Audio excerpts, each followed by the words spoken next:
Hello सम्पूर्ण नमस्कार। हेर्नुस् त बर्दियामा एकदमै गर्मी बढेको छ।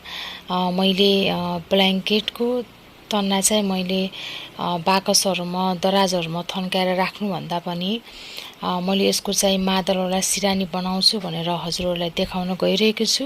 यो भिडियो हजुरहरूले अन्तिमसम्म हेरिदिनु होला।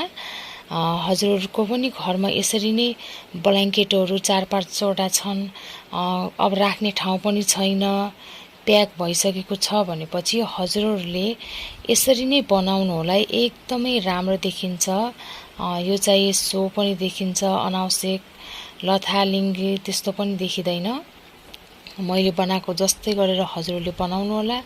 एकदमै राम्रो देखिन्छ भन्न चाहन्छु। मैले पनि बनाएर देखाएको छु। हजुरहरूले यो भिडियो चाहिँ स्किप नगरिकन हेर्नु होला। त्यसपछि हजुरहरूले यसरी नै बनाउनु होला भन्न चाहन्छु। हेर्नुस् त कति राम्रो देखिएको छ। मेरो बाबुले पनि एकदम